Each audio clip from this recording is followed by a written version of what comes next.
Hey guys, I just want to know we are here live today on WURD Radio right in Philadelphia. Yes. You can't see me because I'm over in the corner hiding. Welcome to the family, Dr. B, Big Mike. And we have a special guest. I'm not going to tell you who that is yet because we're coming at you in just a minute right here, straight up at 3:05. Here we go.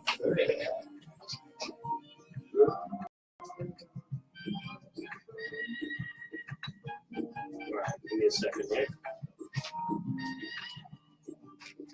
Yes. I'm just going to grab that first line right there. Okay, and we'll go right into the levels of it. Okay? Yep. All right, Mike, we about ready? Let's rock and load.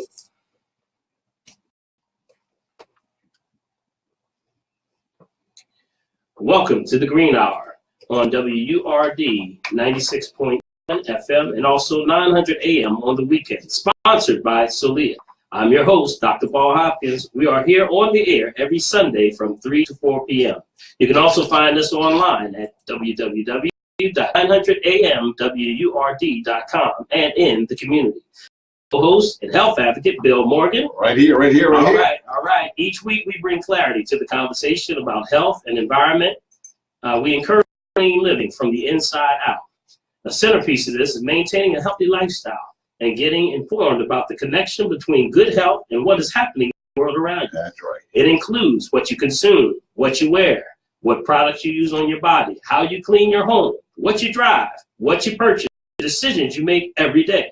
We've also focused on the environment as it is a key part in the social integrity. The Green Hour will focus on how people and the planet are one. And without further ado, welcome family. Welcome. Yes. Right. You know what, Dr. P, sorry about this, but you too cool for me. Mike, look how cute you look, man. Oh, man. Hey, everybody, and for everybody that's listening and watching on Facebook, you know the deal. See, when a brother's hot like that, you just got to give it to him. Bills and rare farmers day. Hey, you know what? I can help it because you know what? I'm feeling so great because of all the things we've been talking about and the information that I've been taking in as we've been sharing from week to week. Yes. And guess what? I started to use some of the stuff. Begin to try. Guess what? That's why I'm so hot today. Woo! Buddy, watch yourself now. The body is rolling. He's feeling good. I think he took that herb today. You know what? Can I tell you something? You may sound crazy, but that's exactly what I did. Oh, yeah. See, and I'm just be very straight with you. It has helped me tremendously. You know, we talked about me cheating them with the chocolate and carrying on last week. My friend, let me tell you something. The body feels 100% better. All right. I got off of that stuff because I went back and I began to read the labels, as you said we should do, right? Absolutely. And it talked about how the peanuts and the chocolate, how the adulteration of all that stuff. Yes. My friend, I'm sitting here. I'm grateful for you. Yes. And I think we were talking about the the Mars company who actually put on the back of the Mars candy, so with M&Ms, whiskey cups, stickers, all those, they actually have on the back that partial modifications are genetic engineered. Yes, that's correct. Actually quietly telling you there's a genetic modification in this food. Right. So if you don't even pay attention, you won't even look at it. So if you're chopping on Snickers right now, you might want to turn around and just look on that. You'll see it and say, Indeed. This is partially genetic engineered. Yes. And it's happening not just there, but it's happening everywhere. Right. Quietly. You don't want to just throw it out there. Right. Because then you never knew from the beginning. Right. So that's what our plight is. That when we're at the UN, we're talking about mandatory labeling on products. So that's if it's a GMO, genetic modification, you got to tell somebody. And that's the point. That's your responsibility. And that is why, as we always say, family, we're looking out for you guys, whether you believe it or not. This is what this is all about. We got to look out for each other. Absolutely. Whether you get it or not. There was I heard some years ago called Each One, Reach One. Yeah, absolutely. And I think that should really be our responsibility. Oh, yeah, absolutely. And you know what? This week is a heavy week. You know what this week is? Tell me. You don't know what this week is? No, I'm going to go. In the world.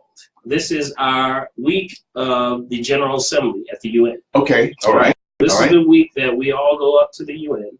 And this entire week, it's actually 2 weeks. Okay. That we talk about everything that's going on in the world. The agenda is what we call 17 Sustainable Development Goals, SDGs. All right. And one of those is talking about sustainability dealing with your food. Okay. So we're going to be talking about that all week this week. Well, I'll be at the UN.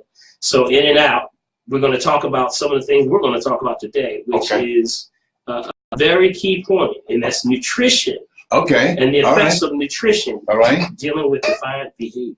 Now, why is nutrition so important to us as a family? Because we have to talk about the issue of what food. You've always heard that, you are what you eat. Yes. Right? You've heard that. I've heard that. You've heard that. So yes. Do you believe you are absolutely everything that you eat?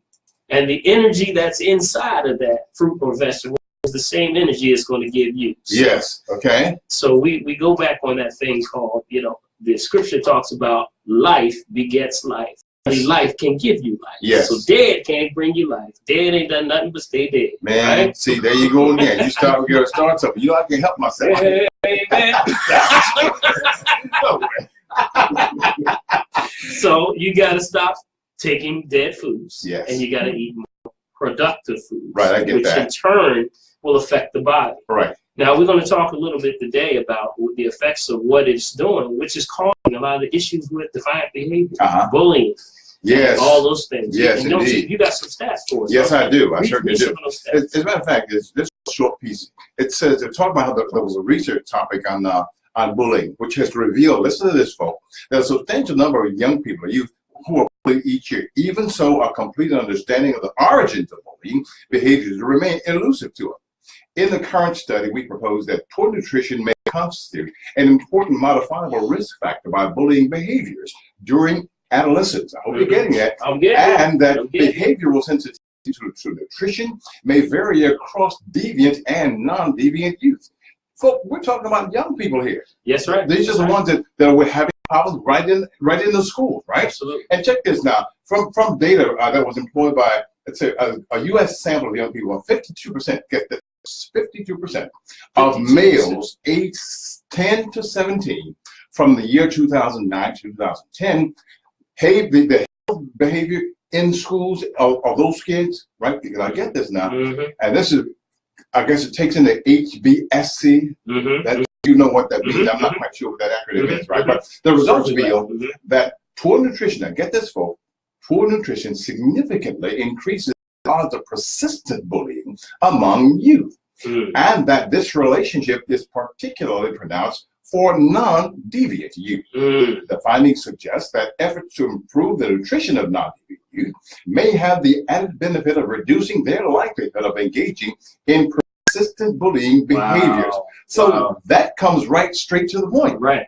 And go ahead. Yeah, no. I was about to say that, you know what? Young folk in the classroom each day, I see this kind of thing. You ask yourself, what in the world is going on? Then we begin to focus now as a read on what are these children eating at home. Is that kind of where we're going with absolutely. We have to look at the body and the anatomy of the body. Is the filters of the body. Right. Liver, pancreas, kidneys. Right. Those are your issues right there. Okay. We know that this thing is broken down, from a naturopathic standpoint, spirit, mind, and body in order. Yes. So we know that every organ has a spirit, a mind, and a body. Right. Okay. So everything that you eat, there's some emotions tied to that. So the liver, which is your organ of the emotions. Okay. We call that the organ of the emotions because it's connected directly to your brain. Ooh, okay. Yes, it's the filterization of the body. Okay. Purifies the blood. The liver is a ride and die. You heard the brother say ride and die. Ride and die. Yes, I heard the liver is saying, I will shut down before I give this blood to. Wow, it's deep. Almost like it's a way to say that this is your last protection. I'm the nuclear. Something just hit me. Something just hit me. I can't take it. You got a revelation. Bing, bing, bing. The light is on. Man, I just thought about this. All of this red meat that we're sucking into our face.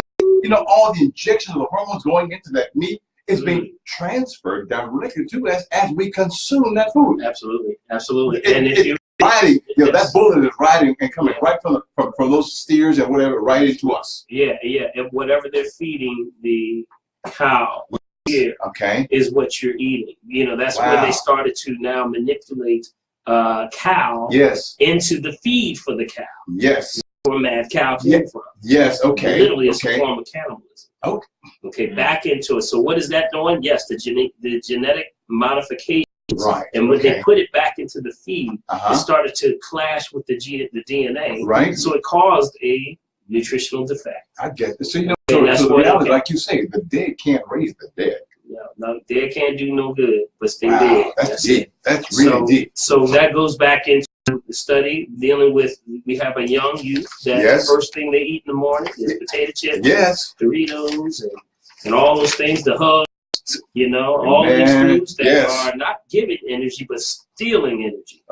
Therefore, pollutes the liver. Liver starts to tear down at 10 to 20 times. Now the body's in a state of acidosis. Wow. Now you see the central nervous system start to tear down. The central nervous system starts to tear down. Now the child can't stand still. Can't sit still. Wonder why the kids are acting up in the class, because they can't sit still because they're nutritionally deficient.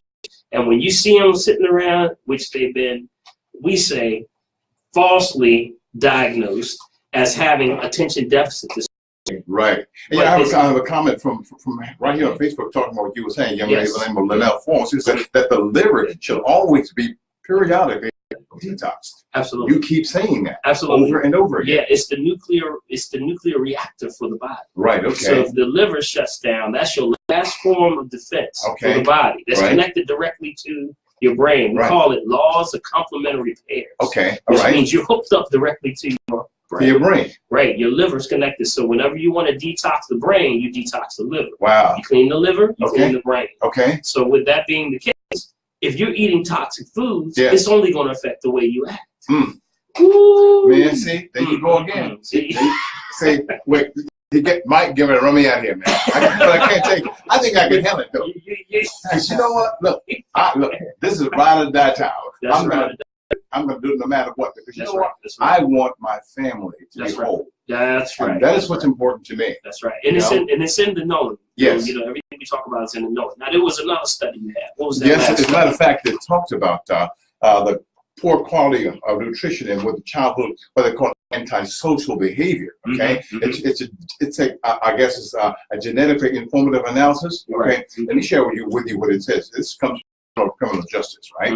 Where it says that the current study explores whether the association between poor quality nutrition and child antisocial behavior is robust to shared environmental and genetic influences. Now, the method, the data from that early childhood study says this: birth cohorts are employed. Longitudinal study, that's the sort of a headline, right? But it says, which includes a large nationally representative sample of twin pairs. Now, some of this stuff I may or may not understand, so you gotta make sure you get me on this, right? That we are on the same page, right?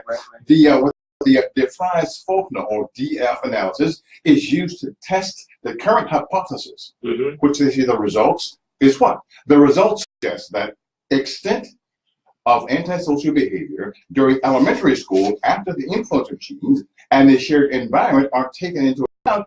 Therefore, their conclusion is this: that the relationship between prior quality nutrition and subsequent behavioral problems is robust to shared environmental and genetic influences with variations in eating behaviors between twins, predicting their relative likelihood of exhibiting antisocial behaviors. Yeah, all that to say, we're gonna break that down. Like, please. You remember when Fred Sam used to sit there and have to look at the other guy and say, "What did he just say?" What you just said? Hey, Mike said, "Pop, what you said?" He said, "I'm gonna break it down for the family, so they know exactly what this is." Please do. You are what you eat. Yes. That's it. That's simple as that. Simple as that. This is the technical breakdown of okay. you are what you eat. And it does depend on what you eat. That's going to determine your altitude and your attitude. Okay. You know, when you tie in issues with those who have issues with emotions. Right. You say bipolar. Right. Bipolar is male-female principle, which means you're going from one extreme to the other. I get you. All ties back into going into your way you eat. Right. The imbalance. So we literally say, Bill, it can go back to malnutrition on every level. I'm going back to what we talked about earlier. Not today, but a couple of weeks ago. You mean to tell me, as girthy as I am, I can be malnutrition? That's the whole point. See, that's an amazing thing. It's an amazing concept. You got to understand what the body's trying to do. The body's always trying to balance you out. Right. So if you are in a state of malnutrition where you're not absorbing the nutrients, which is what's happening because of the GMO and the, quietly they're telling us through the gluten thing, that you're not absorbing through the intestines, which is called the villi or villi. And that villi actually, which sways back and forth, takes the nutrients out of the food, brings it into you. Right. So if you're not getting that, that means you're not assimilating. I get that. If you're assimilating, then the body is still saying, I need to eat, eat, eat. Sends a signal to the brain from the pituitary saying, eat, eat, eat. People misinterpret it as empty calories, empty foods, malnutrition. So the person that's getting bigger and bigger and bigger wonder why they're getting it, that signal to the brain has not cut off. Yes. So it's still saying, eat, eat, eat. But we interpret it as bad food. So that's why you got to look for food. You got to pick up labels and all these things that are out there. Yes. Because it's not only messing us up, it's messing up the insects. The monarch butterflies and the bees are disappearing. Yes. All of these things go back to why you got to start eating right. So, this is dear to my heart. Yes. This is really dear to my heart. Yes. And, we got a special guest today. We talked about a couple of weeks ago. We were preempted last week for the family that's listening, and we because of other messages that the station was doing, so we didn't have a chance. But this brother sat down with us and just blew our mind. Would you say, Bill? Did. I blew agree our with mind. that. And, I agree with that. This is part of what we call part of taking back and making a we would put a stone in the brook. Yes. So we got to start to make this thing happen again. Yes. Meaning that we got to step up, y'all. Roll up the sleeves. Let's get back into it. Exactly. That deals with the program we call the Redemption Project. Right. Exactly. The Redemption Project. We got one of the head 4 leaders of this whole project, along with. I don't like to steal thunder. I always tell people that. I tell people, you just go for letting them do their own thing, but I just want to read a quick synopsis. Please do. Please do. I want to read a quick synopsis. This brother right here, Mr. and brother, Phil Walker. Mr. and brother. Yay! Yes. Welcome in the house. In the house. Yes, welcome, brother.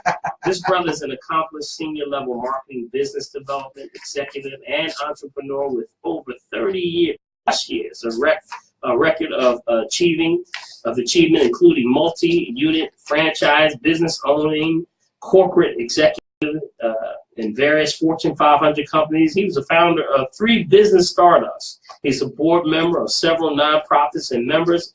And this is what got me, Bill. He just do that in here. He's real smooth. Right in here. Not me. Yeah, you, man. He is actually a member of the 1978 NBA World Champion Washington Bullets.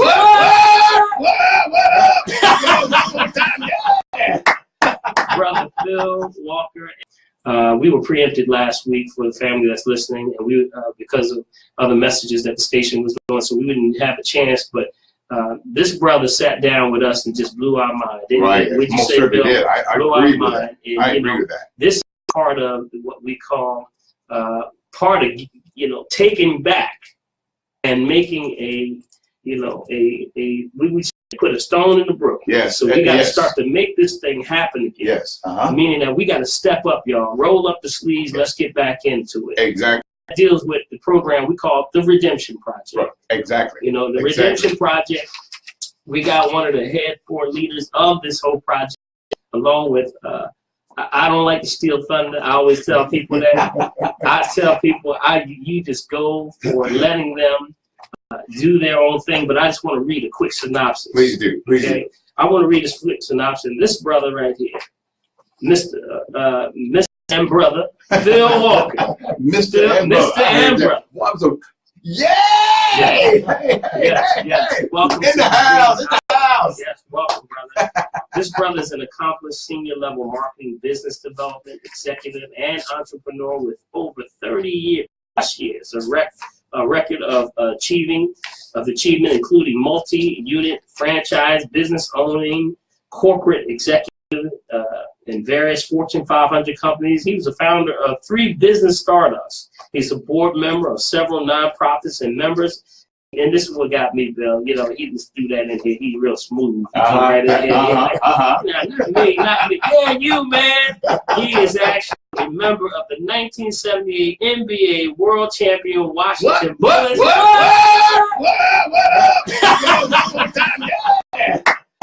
Brother Phil Walker and President and CEO of the Redemption Project. You know, Phil, welcome to the Green Hour. Yes, we want to just give you that introduction, brother. You are amazing what you are doing with the project, and just to sort of talk a little bit about what the Redemption Project. I read the whole mission statement, but it's no better way of hearing it than directly from the source. Can you just, bless us, brother. Tell us about what you're doing. Absolutely, Dr. Paul. Thank you so much, Dr. Paul and Bill, for having me here today to talk about what we think is an innovative, groundbreaking project. We were derailed last week on Sunday, and we were almost derailed today by the Eagles game. Going on. And they scored a touchdown already. You watched the game. That's still priority. I got one eye on the game, one eye on the I'm telling you, boys, he was kids. We are excited about this groundbreaking project. About 2 years ago, Michael Ledbetter and I began kind of toying with the idea of developing a platform to help reduce recidivism. That was the overall concept. And it's certainly morphed and evolved in that 2-year period.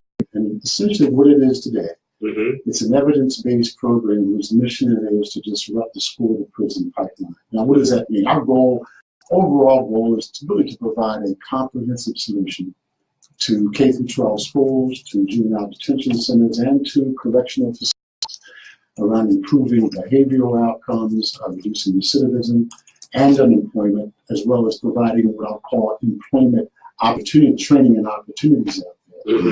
But at the end of the day, really empowering the participants of this program to make sustainable and changes in their life. Write down what we're talking about today. So there are one of the things as we were doing our due diligence and we were talking about the whole nutritional aspect. I'm going to put a pin in it for just a second. I'm going to talk a little bit about some of the other behavioral aspects and personal development aspects of the Redemption Project. This is a multi-dimensional program. It's a lot, as we did our due diligence and research out there in the marketplace, there were a number of programs that were what I'll call vocational training programs. But none that really attacked it from the personal development, vocational development, as well as nutritional literacy perspective. And we wanted to do that. So that was one of the, what I'll call, value propositions that differentiated us in the marketplace. The second piece was that we wanted to catch these, what I'll call, students, young adults. We wanted to catch them early. So initially we began focusing on those individuals, inmates who were incarcerated at the state correctional facilities around the country, specifically around Pennsylvania. And then we thought about it and said, look, wait a minute, 47% of these folks come back into the correctional system within 3 years after release. After 3 years. We need to step back. We need to start earlier in terms of implementing programming and planning and developing character, if you will, at a much earlier age. So we instituted a 3-tiered approach, multidimensional model that I mentioned earlier, that we really start in K through 8, K through 12 grades. And we start with really something we call Character Be About It. And essentially this program is an evidence-based program that's been around for a while. It was developed by someone who just came on board with us. We're really excited about having Matt Harris, who was a 20-year veteran of the Pennsylvania State Police, a former trooper. But he developed a program that really instructs these young people, again, K through 8, K through 12, around the elements of personal development, character development. They really take a look at certain traits that we grit and determination and hope and resilience, and really try to build those traits within these young adults. And the second component of that, which we were really excited about, if you think about, not only are we training these young adults, because many of them don't have role models, but the trainers, the instructors, are law enforcement. These are state troopers. And we know that's a very, very pivotal point right there. You said we've over the last, Dr. Paul, we've seen over the last 10 or 15 years, what happens when there is interaction between law enforcement and adults, where there's a lack of understanding, not just of the current situation, but of backgrounds, cultures, and there's overreacting that takes place. Right. And so one of the things that we are really excited about is the fact that law enforcement state troopers are actually doing the training around our character building platform and programming. But then also as a part of that, they are also being trained by us on cultural competency, cultural dexterity, so that again, as they are interacting with these young people in early grades 3 through 8, junior high school, that there is an opportunity for them to develop an understanding about each other's backgrounds. Yeah, that's right. And really begin to develop the relationship, overcome the fear, the anxiety, and all those things that we think kick in later in life that cause some of these incidents. Absolutely. Right. So we're really excited about that portion of our program. It starts again, K through 8, K through 12. We then move into, and there's some interesting statistics I'm going to share with you as well, just around the some of the programming there. But then we move into the juvenile detention centers. Right. Oh, very, very, Yeah, on any given day, I mean, it's, as we were doing the due diligence on this, on any given day, there are roughly about 70,000 juveniles in detention centers around the country. Wow. That's phenomenal. That's out of control. We're spending about $6 billion a year on these young adults. And what's interesting is, 25% of the folks that go to high school drop out. They are 8 times more likely, they being that 25%, 8 times more likely move into the juvenile detention centers and then into the correctional system than their equivalents. Now, are those national numbers, or is that just in the Pennsylvania area? Those are national numbers. Okay, all right. Yeah, those are national numbers. So, and the recidivism rate, I mean, I mentioned 45, 46%. California is up in the early 70s. Wow. Okay, because of some laws that are out there. Pennsylvania's down around the low 40s. So each state, depending on, what's going on in that state in terms of some of the laws and some of the other programming, what I call preventative programming, those numbers will fluctuate. So we address the juvenile detention centers with not only our character program, but another evidence-based program that we call the aggression replacement training. Right. We really look at moral reasoning. We look at things like anger control, anger management. You mentioned a second ago, somebody having too much sugar in their body, having a reaction. I mean, somebody stepping on somebody's foot and got shot. Absolutely. I love the fact that you're talking about how you're not only training the youth, the juveniles, but you're also training the officers as well. Which means that's a correlation that's a major distrust right now. That's right. Young black man pulled over, whether juvenile or older. We don't know the status of the situation. That thing has been tainted for, what of course is the obvious when you look at the TV, and every week some incident is happening. So that's what I love about this redemption project, is actually dealing with the training on both sides. Let's look at it from each standpoint and point of view. How is the training effective that the officers are receiving versus, how are we actually raising these children to actually be respectable at the same time? So it's a lot involved with that, man. I'm going to come back to the juvenile detention centers in just a second, but just some quick data. I mentioned to you at the K through 12 level, we do the character beat about it. We've already gotten, and we work with Penn State in terms of developing information, collecting the data, analyzing the data for us. We've been able to not only reduce violent behavior or antisocial behavior, and there's measurement tools that we use for that. We've not only been able to reduce that, we've also been able to show that these young people who are going through our program have had an improvement in academic discourse and academic progression. This has to do with the change of the diet as well as the instruction between the officers. Go ahead. Not at the K through 12 level. That's not. We are not introducing at this juncture the nutritional aspect of the K through 12 level. We are introducing it in a portion of our program I'm going to talk about next. But this has to do more with what I'll call character development program.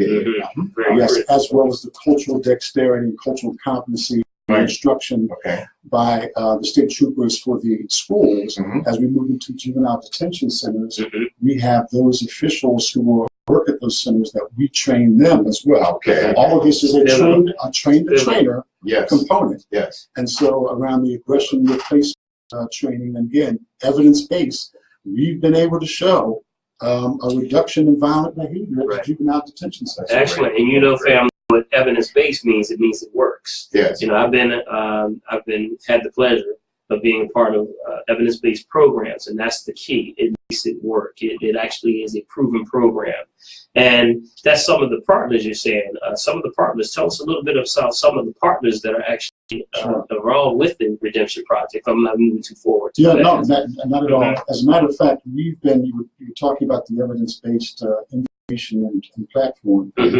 University of Cincinnati gathers our information for aggression reduction and replacement training. The Penn State actually is our partner as it relates to our Proud to Be About It program. We have partnered with a number of what I'll call universities. I'm talking to a number of universities right now about going on our program. We are still, that's not fully baked for us, in that we are looking at a couple that we think best fit our model. We've also talked to and partnered with Team Clean, who was Team Clean, I like that name. Organization in the area as an employer, and there are several others that we are in the process and we are in discussions with. So we're really excited about the partnerships that we've developed. We're hopefully looking at Dr. Paul launching sometime first, second quarter of next year. We think we'll be there. But Bill brought up an interesting point. He asked about how does the nutrition affect, and where does that come in as it relates to our program? So I talked about K through 12. We talked about the juvenile justice or juvenile detention centers. The third aspect of our program, we have some impact, is when we go into correctional facilities. So we were talking about partners a little earlier. We've met with the Pennsylvania Department of Corrections. They are really excited about our program. They want us to come in and implement our program into 20 of the 26 facilities. And what we've done above and beyond vocational training piece that that you hear a lot about from a number of organizations. We've taken a look at the personal development piece, character development, the aggression reduction training. The key sort of differentiator for us is how we take a look at nutrition. And so what we this needs to be a research project. We need to gather information as we're going along. And so we did a couple of things. So there's a vocational training component that says we've got these 6 courses, non-accredited certifications that we are teaching. They are culinary, green landscaping, green cleaning, character, sustainable living, and nutrition. And then 3 of those have career tracks attached to them. And there's a mentoring program, all this is awesome. And then this is a 3-year project now. The key differentiator here is the fact that we said we believe, based on research that we've seen out in the marketplace, you mentioned some of the past projects and studies that have been done, that there was a clear correlation and we think a significant impact that nutrition and/or a nutritional diet can have on antisocial violent behavior and also care outcomes. That's right. And so we said we want this to be a part of our project. And so as we've partnered with the University of Pittsburgh Medical Center, who's really kind of our healthcare partner, they're helping us to develop the platform, what we're measuring, how we're going to measure it, how it's going to be sustainable. We're going to be taking in each facility, we're going to be looking at 100 to 200 inmates. We're going to put half of them on a whole food plant-based diet. Now you talk. They're going to go through our vocational training, but we're going to monitor them over a 60, 90, 120-day period. We're going to test them around cholesterol levels, blood sugar levels, A1C, glycophosphates, all of the things that we think have a significant impact on high cholesterol, on blood pressure, heart attacks, all these things that we can maybe not control, but certainly manage more effectively. Right? And you're looking at things like endocrine disruptors. That's right. That basically are what's feeding the body. When you have endocrine disruptors, refined sugars, refined salts, things like that, empty calories, that's what disrupts that system. So that would be excellent. I mean, this is all the way from, this is an awesome program. Yeah, you know, got just one quick note. Is one of the folk online that says that children who are given a plant-based diet usually are seeing a much better outcome. So that falls right into what we're talking about. Absolutely. And they'll want to take, we want to not be able to, you know, Phil, we have our listening audience and family that, you know, are listening to this maybe for the very first time. I know some of them have some questions. You mind fielding a couple questions or whatever before we go a little further? Love to. Okay. All right. If you're a listening family, we're told 1-866-361-0900, or you can call, if you're local, 215-634-8065. Right. Thank you. Thank you. And Phil, let me just comment on that for a second, because I think he brings up a great point. One of the things that we tried to do as we were developing the model for our program, he mentioned disasters, and whether it's Flint or other areas around the country, we really wanted to be as finite and specific, succinct around what the purpose and goal and mission of our project is. And that was really at a high level reducing recidivism, but then there are a number of subcategories around, you know, empowering folks to better understand nutritional levels, what they put in their body as an effect on their behavior, their health, personal development, vocational training, etc. Catastrophes, issues, look, 650,000 inmates come home every single year. They are coming back into the community. Yes, they are. They are, in many instances, uneducated, don't have a real good understanding of nutritional purpose and value, what they need to put in their body. From a personal development perspective, they haven't dealt with those issues that took them into the facility in the first place. And so we wanted to be as succinct as possible about the purpose of the Redemption Project. And so we talked to a number of industry experts. One of them happened to be Dr. Colin Campbell, wrote the book, The China Study, where they looked at the effect of nutrition, anti-violent behavior, anti-social behavior, and also in healthcare outcomes. So we looked at it from the perspective of, while the inmates are in the facility, how can we, number one, help to reduce healthcare costs while they're there? Number two, empower them with the information, right, that they can make better decisions about their health once they now exit from the facility. And then the third part of that is the whole behavioral piece, which we all know, both inside and outside the prison, is crucial and vital. So how do you now, from a nutritional standpoint, how do you make sure you're putting the right things in your body, which now you know, based on hopefully the research that we're going to gather, and we're excited about partnering with UPMC around this, to make better decisions about personal behavior, and again, that's all related back to what you put in your body. So those were, and at the end of the day, we're going to track this over a 3-year period. Our goal, ultimate goal, is to reduce recidivism. Absolutely. So when you're taking them through this process, when they come out, they're going to be a person that's not only educated, but also, I was just looking at some of the notes over there. Some of the, this is a non-certificate, right? A non-accredited certification. That's correct. Okay. So with, they're going to have the tools and everything they need to know why it's good to put good food in the body. Not just what you always say, eat good food. Everyone knows that. But we have to fire the points in the details. And that's what these studies are doing. Yeah, you know, as I said, we looked at the personal development aspect, from character to question replacement training to the cultural competency, etc. That's the personal development. There's the vocational training, the courses we've talked about. At the end of the day, we can talk about the nutrition and the personal development as, you know, until we're blue in the face. We got to get these folks to. You got it. They got to be trained to come out with job opportunities that are getting them ready for 21st century opportunities. And so that's really what's key around the vocational training. And then there's what we call the nutritional literacy component. And that's what we've been talking about. What you put in your body, and understanding what you put in your body has an effect on your body, understanding your own metabolism, and then we also, through our culinary piece, nutrition, teach them how to cook it. Yeah, there you go. There you go. That's it. You know how to wait on that, right? You just did a big one. That was a big one right there. Because you know what the number one question?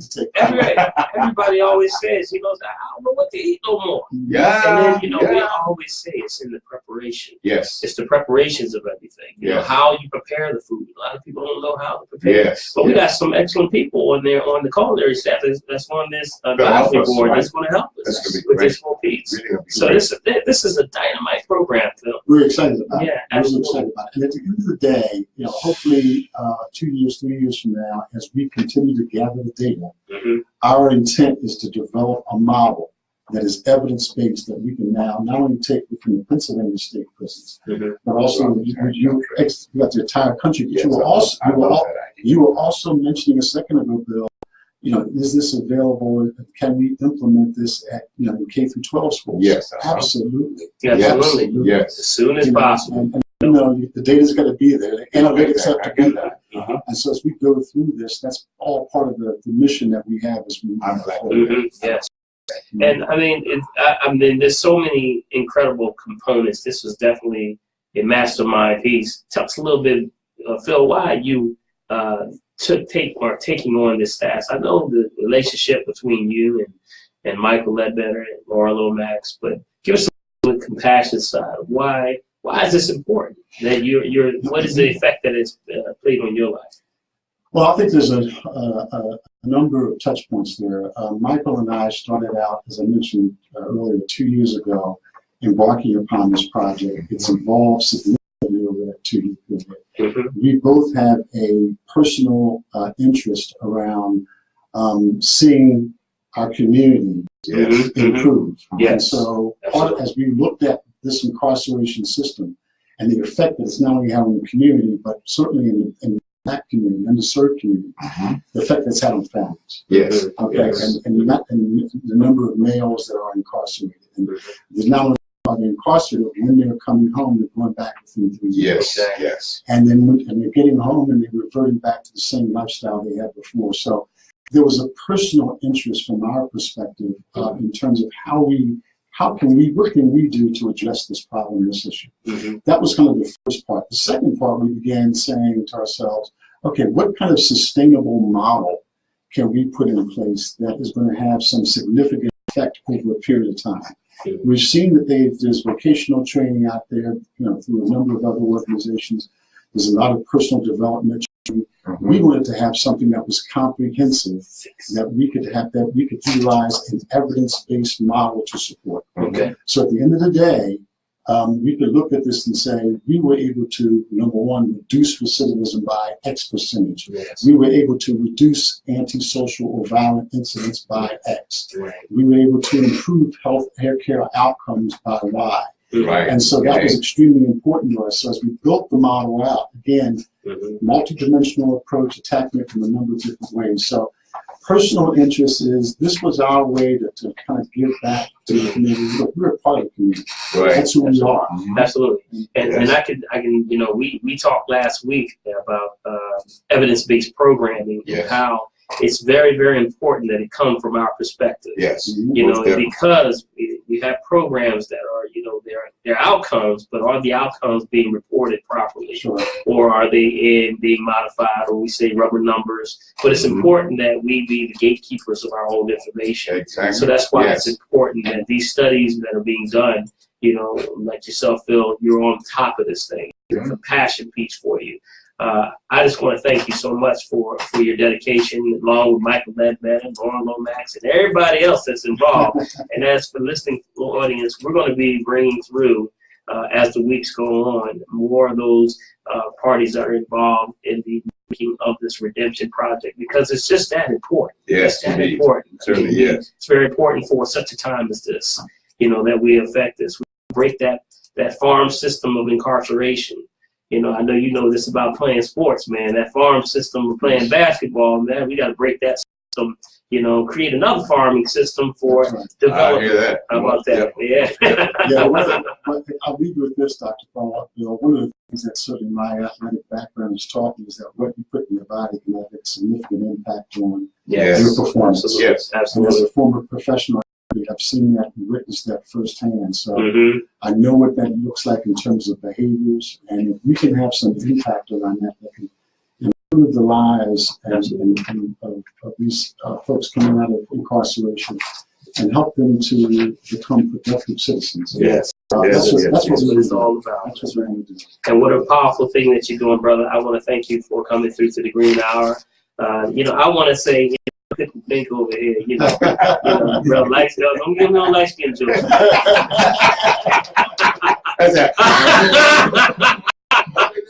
You gotta watch me, because you and Michael Medved and Laura Lomax have just, appointed me to the advisory board for the Redemption Project, and I just want to thank you, man. Thank you so much.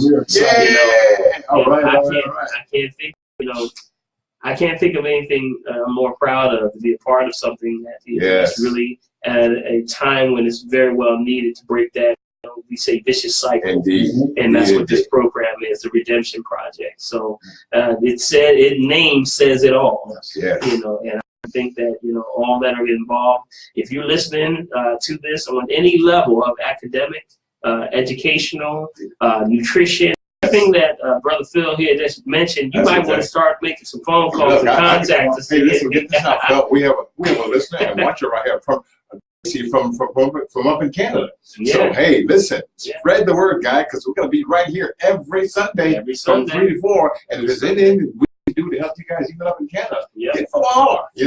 So we'll be very happy to try to help you out that way as we possibly can. Absolutely. And as we tie it up, we want to thank you again, Phil. Any last words that you want to say to the listening audience of the Green Hour and the family? Well, a couple of things. Dr. Paul, first of all, we're extremely excited about being on board. Michael, Laura, and I have one of the mandates that we have is to bring what we call strong intellectual capital around us. And we certainly think you bring that to our team. So we're excited to have you as a partner. Thank you, Bill, for having me here. But we think the mission of the Redemption Project is one that is going to have a ripple effect. Yes. And to your point earlier, it couldn't be more timely. More time. And so the tenets of this program, of our platform, we think, not just because it's evidence-based, but because, we think it's home just in terms of the personal development and the nutritional development aspects that we think are important to improving someone's life. So we're excited about it. One last thing. Over the next few weeks, you're going to be hearing quite a bit about a crowdfunding initiative that we're going to be embarking upon for the Redemption Project. So we are excited about that. Stay tuned. Stay tuned. That's right. Keep hanging, Phil. Keep hanging, Phil. That's right. Keep hanging. Stay tuned. About our crowdfunding initiative. Man, that's right. The crowdfunding. Oh, I'm excited, Bill. I'm excited. I'm excited.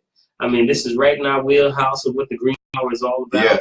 About community, about what's in your food, what's in the community, but also the social aspect. No doubt about that. That's one of the really important things, that whole social part. And by the way, just before, because I know our time is winding up, we want to make sure that all those who have been watching us on Facebook, that they come back again, because I know there was some folk on the line, and our time is kind of run out. Do call back in and check with us. We want to make sure, guys, that we answer all of your questions about your health and how we can help one another. And if we did not get a chance to speak to you today, we definitely will chime in. We'll talk this next week. We'll talk next week. But we wanted Phil to get a chance to really talk about from the perspective why we have you, man.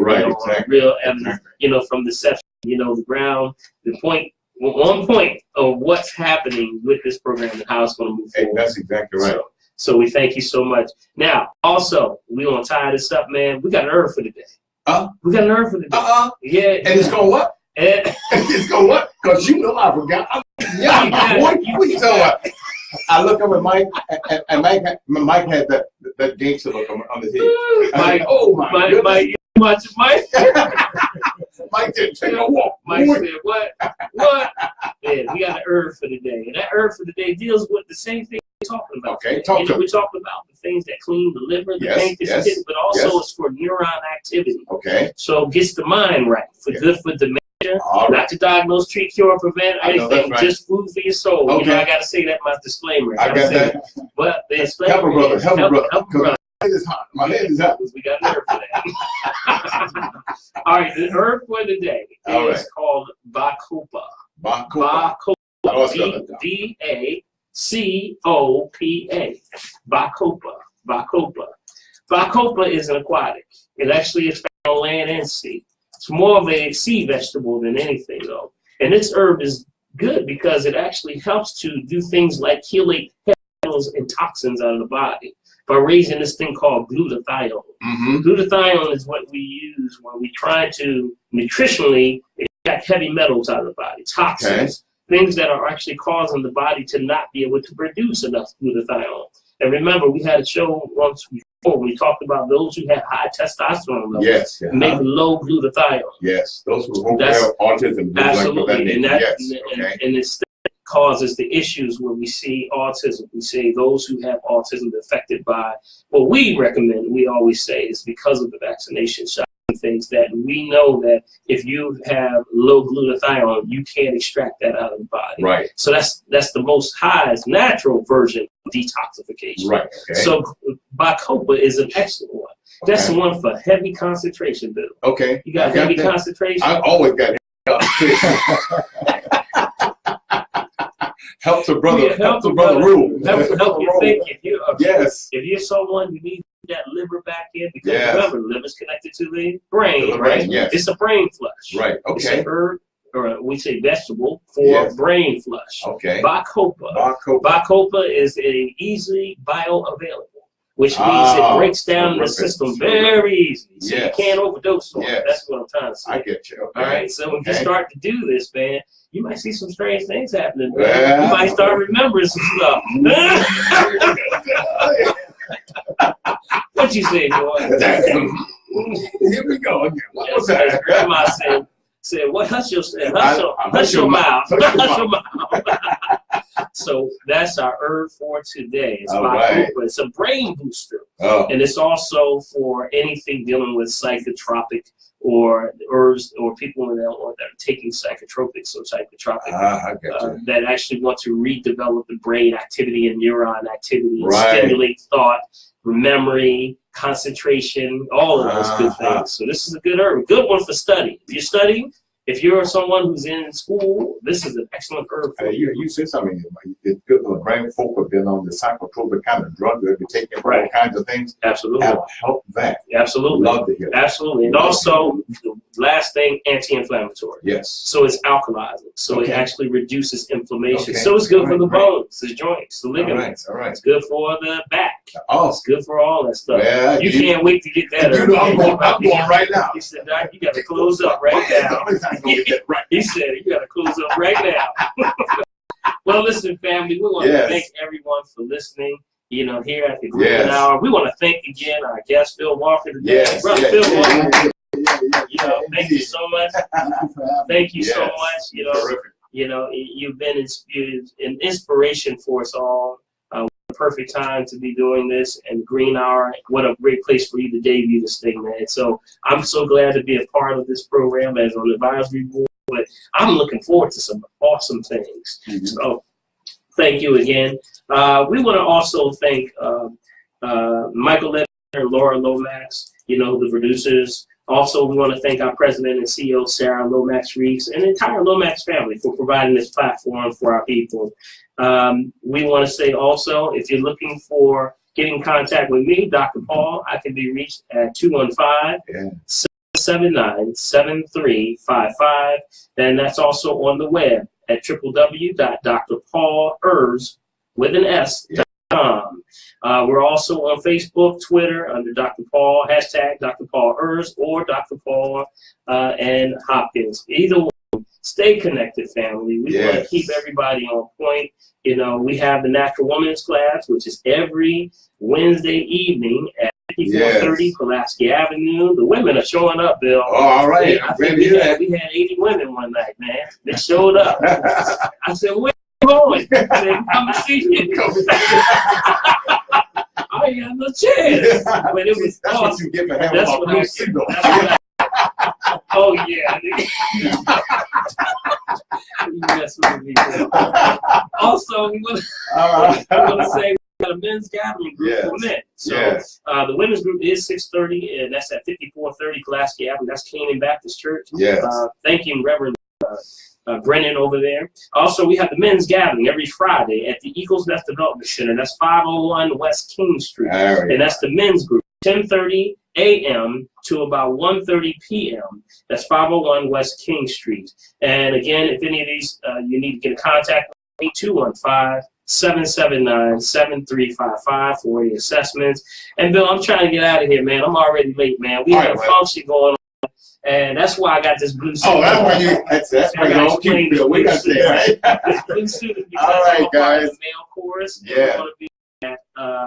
We're going to be at the Chosen 300 event that's at 5630 on City Line Avenue. You know, come out. You know, for the homeless, Brian Jenkins, all of them, you know, we want to be able to get back for that. So we're going to be singing. Be safe, buddy. I'm going to be safe, man.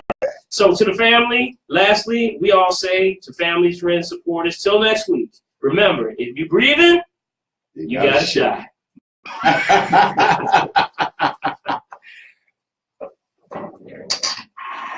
Hey, guys, take care. This is where it's right here. Bill, Dr. B. All right, all right. Big Bill, right here on the side. All right. God bless. Bye-bye. God bless y'all.